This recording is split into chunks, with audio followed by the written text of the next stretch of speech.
Ha llegado el sagrado momento del culto del día de reposo. Hoy, tomémonos un tiempo para estudiar la palabra de Dios, el que planta, el que riega, el que da crecimiento. Veamos 1 Corintios capítulo 3, versículo 6.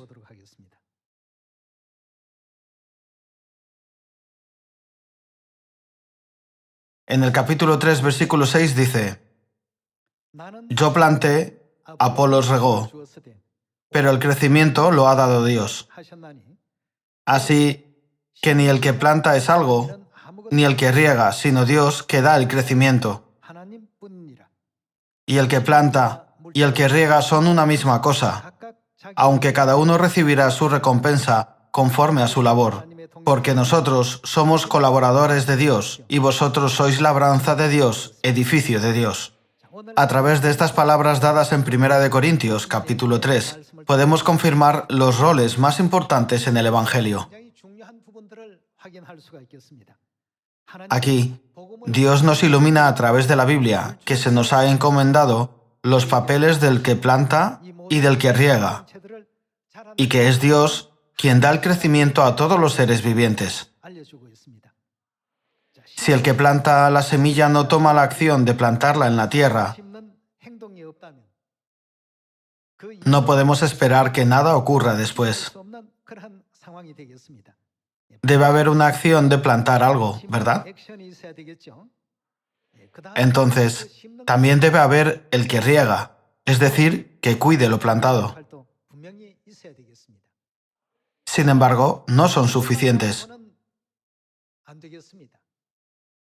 Debe haber quien da crecimiento. ¿Quién puede desempeñar este papel? Sin el poder de Dios, no podremos cosechar nada, aunque sigamos sembrando y regando, ¿verdad? Por eso, debemos preguntarle a Dios quién hace que las cosas crezcan. Debemos buscar su gracia y orar por su favor para que lo que plantemos pueda crecer bien. Incluso hace 3.500 años, en la época de Moisés, Dios mostró este principio a través de la historia de los antepasados de la fe. Vayamos a Éxodo capítulo 17. En el capítulo 17, versículo 8 dice: Entonces vino Amalec y peleó contra Israel en Refidim. Y dijo Moisés a Josué: Escógenos varones y sal a pelear contra Amalec. Mañana yo estaré sobre la cumbre del collado y la vara de Dios en mi mano. E hizo Josué como le dijo Moisés, peleando contra Amalec. Y Moisés y Aarón y Hur subieron a la cumbre del collado. Y sucedía que cuando alzaba Moisés su mano, Israel prevalecía, mas cuando él bajaba su mano, prevalecía Amalec.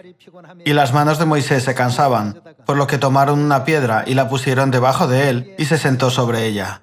Y Aarón y Hur sostenían sus manos, el uno de un lado y el otro de otro. Así hubo en sus manos firmeza hasta que se puso el sol. Y Josué deshizo a Amalec y a su pueblo a filo de espada. Y Jehová dijo a Moisés: Escribe esto para memoria en un libro, y di a Josué que raeré del todo la memoria de Amalec de debajo del cielo. Y Moisés edificó un altar, y llamó su nombre Jehová Nisi, y dijo: Por cuanto la mano de Amalec se levantó contra el trono de Jehová, Jehová tendrá guerra con Amalec de generación en generación. Los israelitas pelearon en la batalla contra Amalec en Refidim. Fue una batalla importante, pero realmente extraña. En realidad, fue el ejército de Josué el que luchó con espadas y lanzas contra los amalecitas. Pero el resultado de la batalla se decidió en la cima de una montaña. Cuando Moisés levantó las manos, ¿en qué cambió la batalla al pie de la montaña? La situación se volvió favorable para que el ejército de Josué ganara. Mas cuando Moisés bajó las manos porque se le cansaban, fueron los amalecitas los que ganaban. En verdad, fue una batalla extraña e impredecible. Josué no tuvo una influencia directa en la batalla contra los amalecitas. ¿Cuál fue la fuente de poder que permitió a los israelitas ganar? El resultado de la batalla dependía de Moisés, que estaba en la cima de la montaña, ya fuera que levantara o bajara las manos. Es lo mismo que nos ocurre a nosotros. A menudo miramos solo las cosas visibles y juzgamos si nuestro ministerio del Evangelio espiritual ha ido bien o ha fallado en lo que es visible a nuestros ojos. Sin embargo, en realidad, ¿de dónde viene todo el poder? Todo viene de Dios, y es Dios quien lo controla todo. Nunca debemos olvidar este hecho. Por eso está escrito en 1 Corintios capítulo 3 que el que planta y el que riega no son nada. El factor más importante es Dios, que da el crecimiento. En otras palabras, no importa cuántas veces plantemos o reguemos, sin la providencia de aquel que hace posible el crecimiento, la obra de plantar y regar no tendrá ningún sentido. Piensen en la batalla de Refidim contra los amalecitas.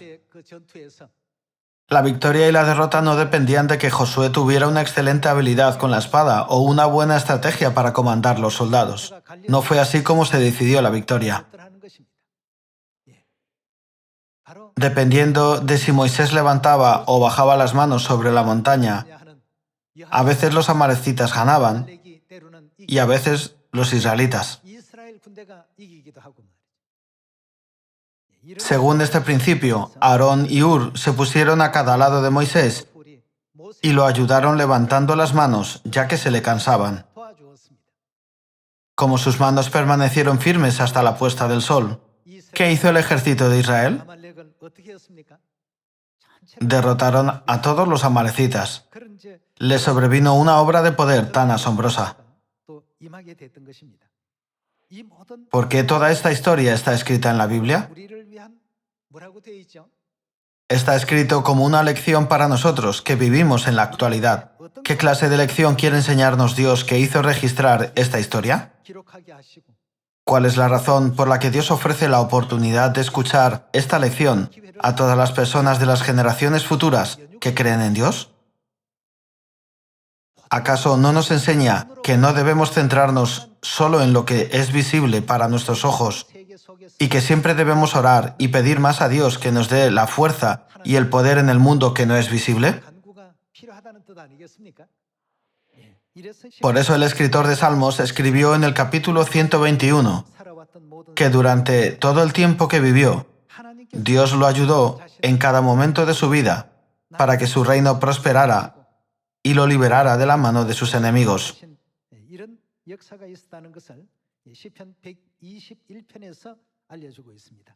Vayamos a Salmos capítulo 121.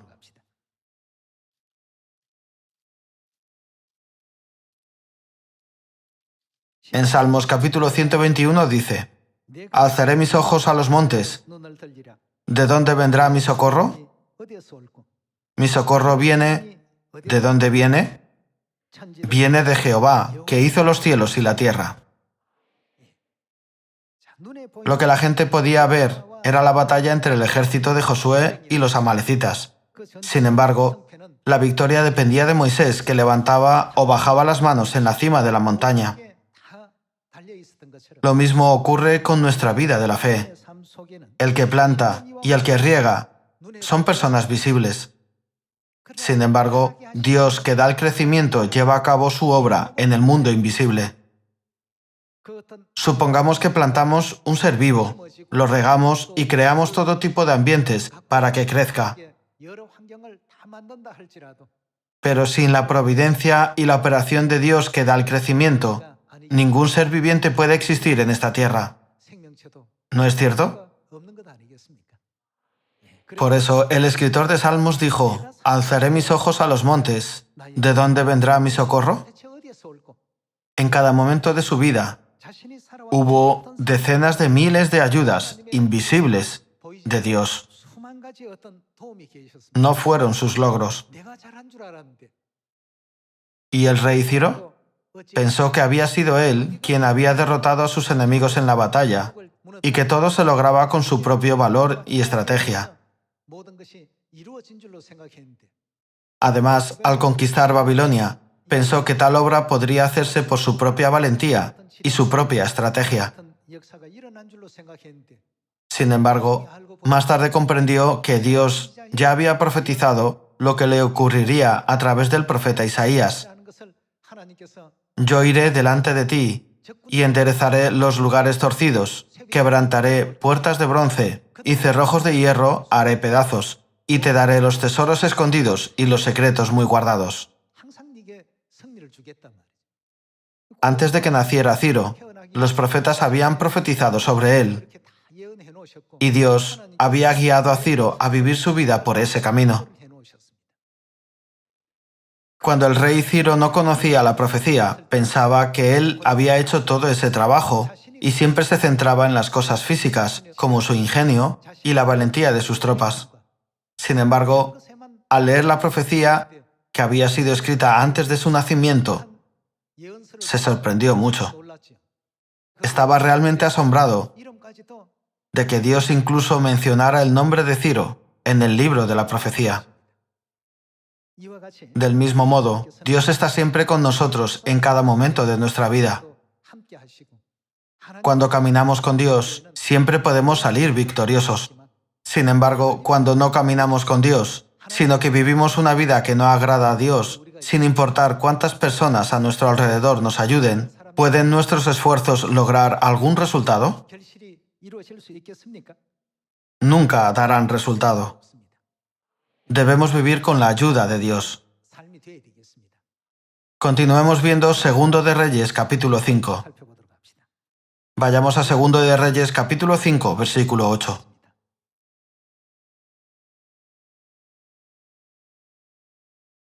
Cuando Eliseo, el varón de Dios, oyó que el rey de Israel había rasgado sus vestidos, envió a decir al rey: ¿por qué has rasgado tus vestidos? Venga ahora a mí, y sabrá que hay profeta en Israel. Y vino Naamán con sus caballos y con su carro, y se paró a las puertas de la casa de Eliseo. Entonces Eliseo le envió un mensajero diciendo: ve y lávate 7 veces en el Jordán, y tu carne se te restaurará y serás limpio. Naamán era comandante del ejército del rey de Aram, pero tenía lepra. Naamán oyó rumores de alguien en Israel y fue a encontrarse con Eliseo.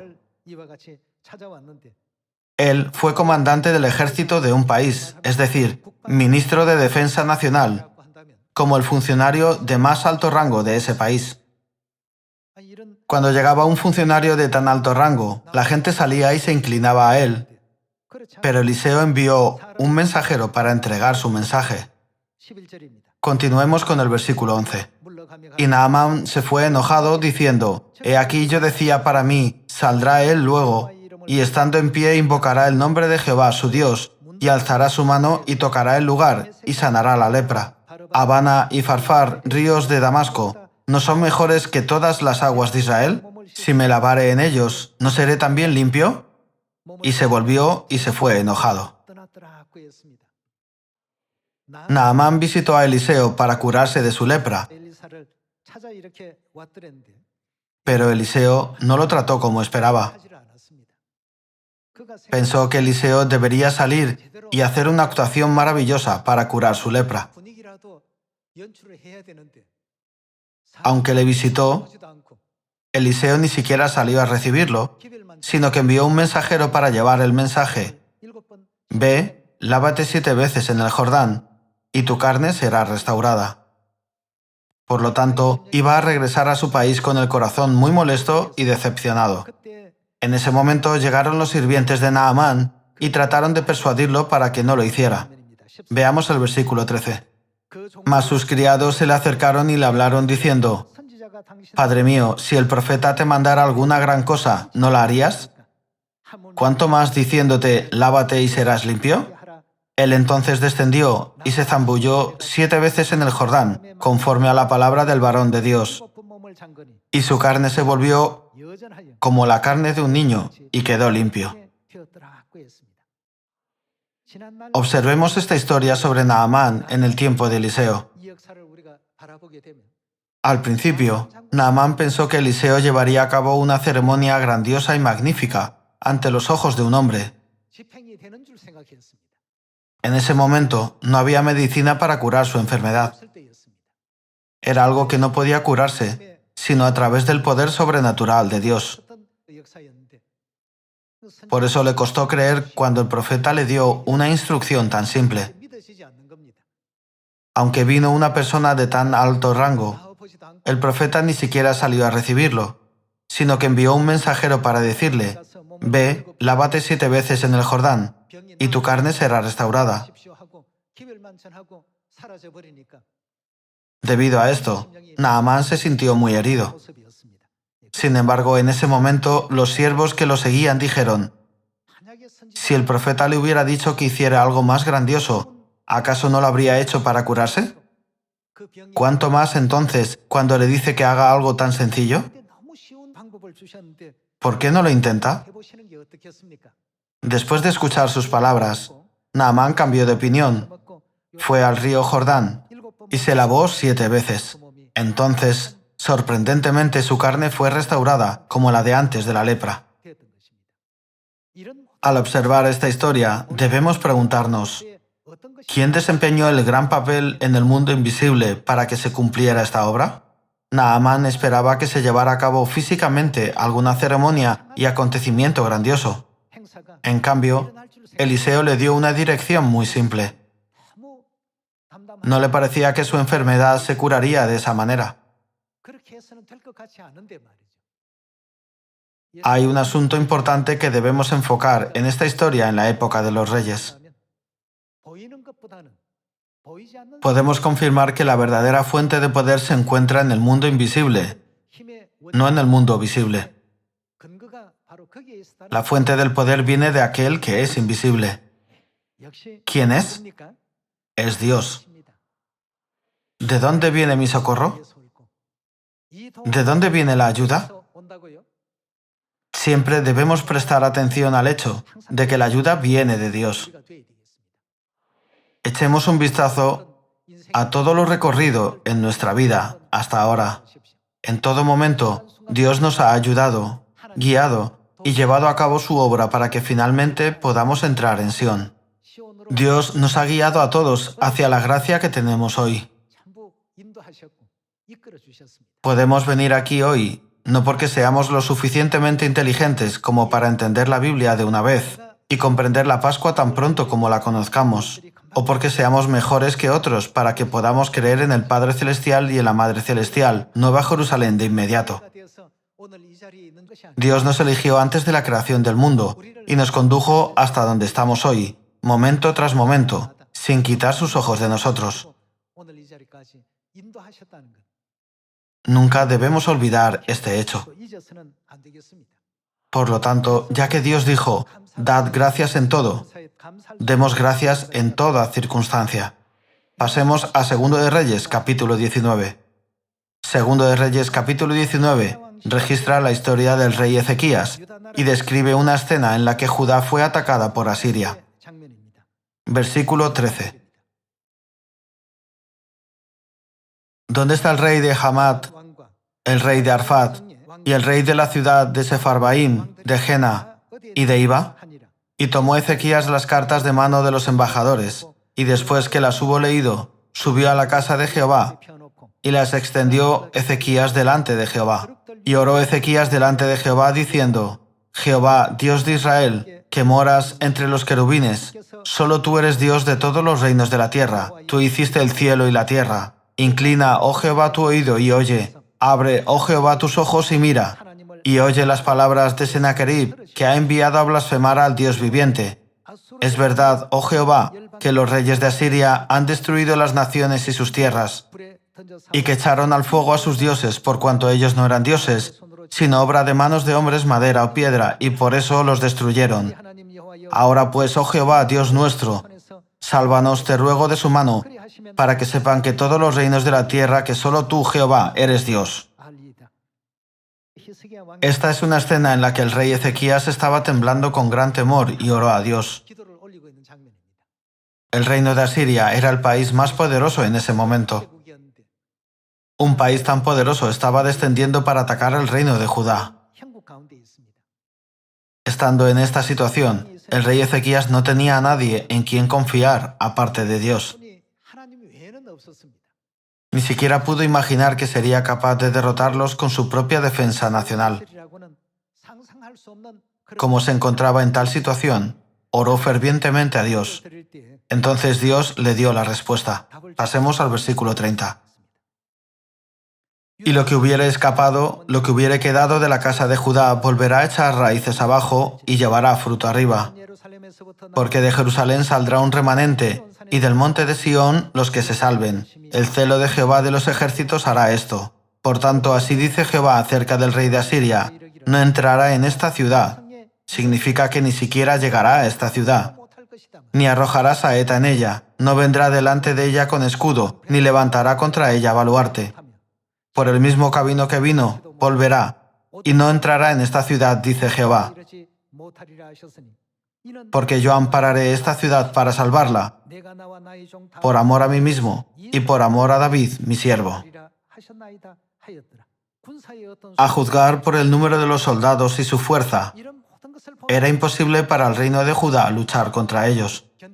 No obstante, algo sorprendente ocurrió por la noche. Continuemos con el versículo 35. Y aconteció que aquella misma noche salió el ángel de Jehová y mató en el campamento de los asirios a 185.000. Y cuando se levantaron por la mañana, he aquí que todo era cuerpos de muertos. Era una situación en la que Judá no podría soportar un ataque de Asiria. Desde cualquier perspectiva, el reino de Judá era inferior y débil. Sin embargo, esa misma noche, el ejército celestial descendió y mató a 185.000 soldados asirios. Versículo 36. Entonces Sennacherib, rey de Asiria, se fue y volvió a Nínive, donde se quedó. Y aconteció que mientras él adoraba en el templo de Nisroch, su dios, Adramelech y Sarecer, sus hijos, lo hirieron a espada y huyeron a la tierra de Ararat. Y reinó en su lugar Esaradón, su hijo. Imagínense lo temibles que eran los entornos externos. El reino de Judá era como un conejito delante de un tigre. Esta era la situación entre Judá y Asiria. Sin embargo, Dios prometió: el rey de Asiria no entrará en esta ciudad. No disparará una flecha a la ciudad de Jerusalén. No te preocupes. Físicamente, el reino de Judá era inferior y el entorno era desfavorable. Pero, ¿quién estaba con ellos en el mundo invisible? En verdad, Dios estuvo con ellos en todo momento. Piensen en todos los antepasados de la fe en los 66 libros de la Biblia, con la ayuda de quien pudieron vivir con gracia y honor en su época, mostrando la gloria de Dios. ¿Quién los ayudó detrás de esas escenas? Todas estas obras se llevaron a cabo con la ayuda de Dios. Lo mismo ocurre en esta época. El único mundo que podemos ver con nuestros ojos es el mundo físico. Sin embargo, además del mundo físico, también existe el mundo espiritual. Piensen en los seres humanos. Los hombres son la combinación del cuerpo y el espíritu, ¿verdad? Desgraciadamente, nuestros ojos que Dios nos ha concedido solo pueden ver el cuerpo. No obstante, existen tanto el mundo físico como el mundo espiritual. Por eso, hoy quiero decirles que no debemos limitar nuestra vista solo al mundo físico. Si solo nos fijamos en el mundo físico, es absolutamente normal que el rey Ezequías se enfrentara a una situación desesperada en la que su vida en esta tierra terminaría tras ser invadido por Asiria.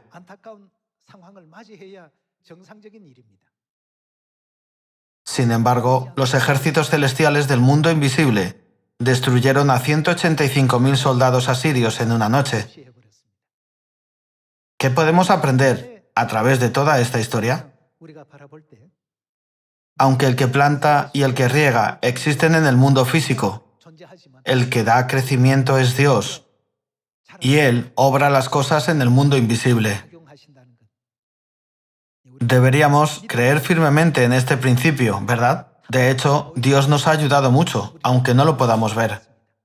Dios ha ayudado a nuestra iglesia en todo momento y ha enviado a personas llenas de gracia cada vez que pasamos por un momento difícil, permitiéndonos responder de manera adecuada para que podamos enfocarnos solo en predicar el Evangelio con diligencia. Hay muchos que calumnian y hay muchas cosas que nos impiden trabajar por el reino de los cielos, pero en cada situación está la ayuda de Dios. Hermanos, incluso con unas 7.500 personas, sucederán todo tipo de cosas. Sin embargo, en más de 7.500 siones de todo el mundo, Dios nos protege de todos los desastres. Nos permite recibir muchos premios en cada país y encontrar muchos buenos frutos que fueron bautizados, y en gran manera desarrolla cada iglesia. Hoy en día podemos vivir una vida muy sana, próspera y feliz en Dios. Creo que debemos dar muchas gracias por esta vida tan bendita. ¿Quiénes son las personas que nos rodean a las que debemos dar gracias? Encontremos la respuesta una por una. Por supuesto que hay muchos. Desde el punto de vista de Josué, debería agradecer a Moisés por su arduo trabajo de levantar las manos durante la batalla contra los amalecitas. También debe dar gracias a Aarón y Hur por su arduo trabajo al levantar las manos de Moisés a su lado. Sin embargo, ¿quién hizo posible todo este trabajo? Fue Dios. Primero, debe dar gracias a Dios. Muchas siones de todo el mundo adoran a Dios con gracia y están guiando al mundo por el camino correcto. Incluso en muchas dificultades y obstáculos, todos los miembros de nuestra familia de Sion están recorriendo este camino del Evangelio con el espíritu inquebrantable del Evangelio. Hoy me gustaría dar sinceras gracias y gloria al Padre y la Madre Celestiales por guiarnos en este camino.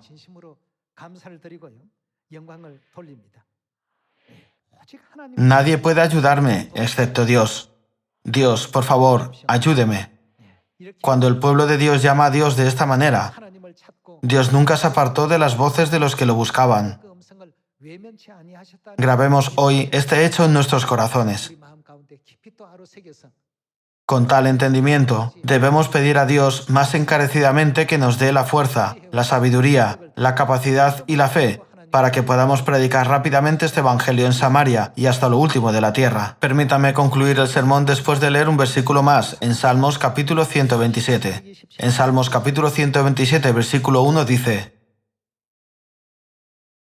Si Jehová no edificare la casa, ¿qué ocurrirá? En vano trabajan los que la edifican. No importa cuántos de nosotros salgamos a predicar y a establecer iglesias en muchos lugares, nada puede permanecer completamente en un lugar donde Dios no nos acompañe. Si Jehová no edificare la casa, en vano trabajan los que la edifican. Si Jehová no guardare la ciudad, en vano vela la guardia. Aunque haya miles de guardias que vigilen la ciudad, no tendrá sentido a menos que Dios la cuide. ¿Esto significa que su defensa no puede evitar ser atravesada por su enemigo? Vayamos al versículo 2. Por demás es que os levantéis de madrugada y vayáis tarde a reposar, y que comáis pan de dolores, pues que su amado dará a Dios el sueño. Dios nos enseña a través de las palabras en Salmos capítulo 127, versículo 1. Si Jehová no edificare la casa, en vano trabajan los que la edifican. Si Jehová no guardare la ciudad, en vano vela la guardia. Recordemos esta enseñanza y grabémosla en nuestros corazones. Haciéndolo, debemos caminar con Dios como hijos de Sión. Sión debe ser el lugar donde Dios mora. Y la obra de predicar el Evangelio que estamos llevando a cabo debe realizarse con Dios. No importa si somos inteligentes o prudentes, o si memorizamos todo desde Génesis hasta Apocalipsis. Esto no es importante. ¿Acaso no es lo más importante el hecho de que Dios está con nosotros? Aunque Josué tenía una gran estrategia y habilidad con la espada, ¿de qué habría servido si se bajaran las manos de Moisés en la cima de la montaña? Habría sido inútil. El ejército de los israelitas sería derrotado 100 veces por completo, aunque luchara 100 veces. Sin embargo, cuando Moisés levantó las manos, la situación cambió por completo.